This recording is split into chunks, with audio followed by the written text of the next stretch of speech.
আজি ৩২ বছর বা ৩৫ বছর ধরে কোনে রাজত্ব করে আছে এর বিধায়ক কোন?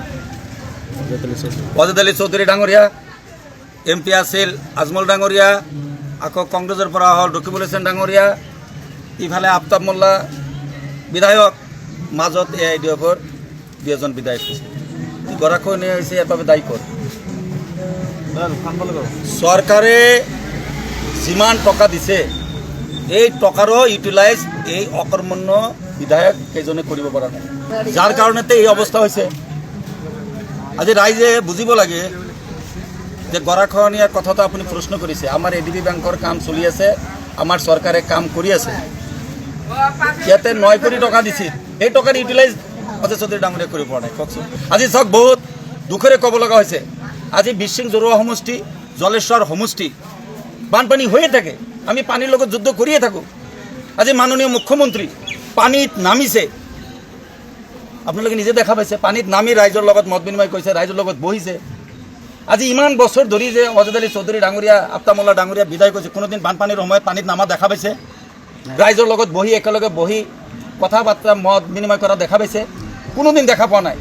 ইহঁতৰ খালি ভোট লাগে, আৰু ৰাইজৰ কথা কি ক'ম, ৰাইজে এখেতসকলত মিছা প্ৰলোভনত গৈ ভোট দি থাকে।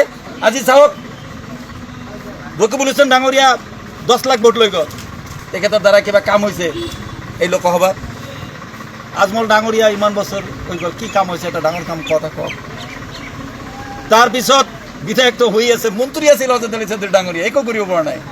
আৰু তেখেতসকলৰ কথা কি ক'ম? এতিয়া বিৰোধী দলপতি হৈছে, তেখেতৰ আসনক আমি সন্মান কৰিছোঁ বা সন্মান কৰোঁ, কিন্তু বিশিং জৰুৱা সমষ্টিৰ চৰৰ ৰাইজৰ কাৰণে কি কৰিছে কওক? কোনো এটা কাম কৰিব পৰা নাই, কোনো ৰাইজক সহায় কৰিব পৰা নাই। এনেই দম্বালে মাৰি থাকে। ফুলকাটাৰী দলং অমুক কৰিলোঁ, তমুক কৰিলোঁ, সায়েন্স ফকিৰগঞ্জ আহমেদাবাদ সায়েন্স আনিলোঁ, কোনে আনিছে? চৰকাৰ কাৰ? মাননীয় মুখ্যমন্ত্ৰীৰ সদিচ্ছাৰ কাৰণে হয়েছে। আমি মাঝে মাঝে ডিমান্ড দি থাকোঁ, ধুবুৰী মেডিকেল কলেজ কার দিনত হৈছে? আমার সরকারের দিনত হৈছে। গতিকে তেখেতসকলে কথা কৈ কি লাভ? তেখেতসকলে যি কয় সকলো মিছা কথা কয়। ওয়াজেদ আলী চৌধুৰী ডাঙৰীয়াৰ কি কাম আছে আপুনি কওক? ৰাইজৰ কিবা কাম কৰিছে? আজি বুচাই মৰি শেষেই হৈ গ'ল, আৰু এইবিলাক ক'বলৈ ইচ্ছা নাই। যাদুৰাম চাৰিআলি শেষেই হৈ গ'ল। আজি বিশিঙত খালি এটা দেখা পাব, ওয়াজেদ আলী চৌধুৰী ডাঙৰীয়া, আফতাব মোল্লা ডাঙৰীয়া সদায় কি কৰি থাকে? খুৰমুজাত কামৰ উদ্বোধনী কৰে। আৰে ভাই, পইচা যদি চৰকাৰে নিদিয়ে কামৰ উদ্বোধনী কৰিব পাৰিব? কোনো কামৰ উদ্বোধনী কৰিবলৈ নাযায়। তাতে কমিশনৰ পইচা ঠিকাদাৰৰ লগত ফুল পেক থাকি অকল কমিশন কমিশন কমিশন কমিশন খাই থাকে, কোনো ৰাইজৰ কাম নকৰে। আজি তেখেতসকলৰ দ্বাৰাই জলেশ্বৰ সমষ্টি আৰু বিশিং সমষ্টি উদ্ধাৰ নহয়। ৰাইজে বুজি নাপায়, তেনেহ'লে তাৰ আৰু বেয়া হ'ব। আজি ৰকিবুল হোসেন ডাঙৰীয়াৰ কিবা মাত বোল আছে, আজি হেৰাই গৈছে। এই লোকসভা ধুবুৰী লোকসভাৰ পৰা হেৰাই গৈছে, কোনে দেখা পাইছে? এতিয়া আমাৰ দুজন মন্ত্ৰী আছে, অশোক সিংলাল ডাঙৰীয়া, অশ্বিনী চৰকাৰ ডাঙৰীয়া আছে। ইফালে গোৱালপাৰাত আমাৰ অভিভাৱক মন্ত্ৰী জয়ন্ত মোল্লা ডাঙৰীয়া আছে। দুজন বিধায়ক আছে, টংকেশ্বৰ ৰাভা, পবিত্ৰ ৰাভা ডাঙৰীয়া আছে। তেখেতসকলক আমি কিবা সমস্যা হ'লে আমি তেখেতসকলক অৱগত কৰোঁ, আৰু সমস্যাবিলাক সমাধানৰ কাৰণে আমি চেষ্টা কৰোঁ। যিটো আফাৰত ইমান বানপানী হৈ গ'ল, আমাৰ যিটো বিশিং জৰুৱা তেখেতৰ প্ৰতিক্ৰিয়া কি দিব? তেখেতে কি প্ৰতিক্ৰিয়া দিব?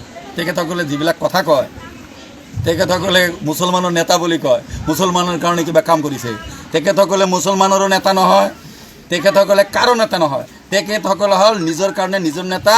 কোটি কোটি টকা আত্মসাৎ কৰি কিমান মাটি বাৰী, কিমান সম্পত্তি কৰিছে, তাৰ আপোনালোকে সন্ধান কেতিয়াবা লৈছে নেকি? সন্ধান কেতিয়াবা লৈছে? আপোনালোকে হিচাপ ল'ব যে সিহঁতে কিমান বছৰত কিমান কোটি টকাৰ মালিক হৈছে। আফতাব মোল্লা ডাঙৰীয়াও হৈছে, ওয়াজেদ আলী চৌধুৰী ডাঙৰীয়াও হৈছে। হোটেলবিলাক এনেই হোৱা নাই। হাতীগাঁৱত ইমান ডাঙৰ হোটেল ক'ৰ পৰা আহিছে? কাৰ টকা দি হৈছে? কিমান টকা দৰমহা পায়? ক'ৰ পৰা পাইছে ইমান পইচা? ৰাস্তা ঘাটত আমি খোজকাঢ়িব নোৱাৰোঁ। আজি জলেশ্বৰত প্ৰত্যেকটো ৰাস্তা বেয়া। অসমৰ কোনো সমষ্টিত ইমান ৰাস্তা বেয়া নাই। পইচাটো দিছে ভাই। পইচা যদি নিদিয়ে, আপোনালোকে কিছুমানে কয় বিজেপি চৰকাৰ পইচা নিদিয়ে। আমাৰ চৰকাৰে সমহাৰে মাননীয় মুখ্যমন্ত্ৰী ডক্টৰ হিমন্ত বিশ্ব শৰ্মা ডাঙৰীয়াই প্ৰতিটো সমষ্টিৰ 126 সমহাৰে পইচা দিয়ে। তাহলে যদি পইচা নিদিয়ে কামৰ উদ্বোধনী কেনেকৈ কৰে? গতিকে ইহঁতে পইচা মাৰে, যাৰ কাৰণে কমিশন লয়, যাৰ কাৰণে ৰাস্তা বেয়া। এটা ৰাস্তা দিয়ে আপোনালোকে মটৰচাইকেল লগাই আমাৰ সাংবাদিক বন্ধুসকল আপোনালোকে ভালকৈ যাব পাৰে? এইবিলাক কাৰ ইয়াৰ দায়ী ক'ত? এই বিধায়কসকল দায়ী। তেখেতসকলে কাম নকৰে, ঠিকাদাৰক মানে কাম কৰিব নিদিয়ে। চাপ ঠিকাটো এটা মূৰৰ কামুৰি হৈছে। আৰু চিৰাকুটিত যিটো কাম হ'ব, যিটো কাম হ'ব তাৰ আপোনালোকে ফুল দৃষ্টি ৰাখিব। গতিকে আমিতো আছোঁই, আমি মাননীয় মুখ্যমন্ত্ৰীক অৱগত কৰিম। অৱগত কৰিলে দুই এটা যেতিয়া পানিছমেণ্ট খাব, তেতিয়া একদম ঠিক ৰাস্তাত আহি যাব।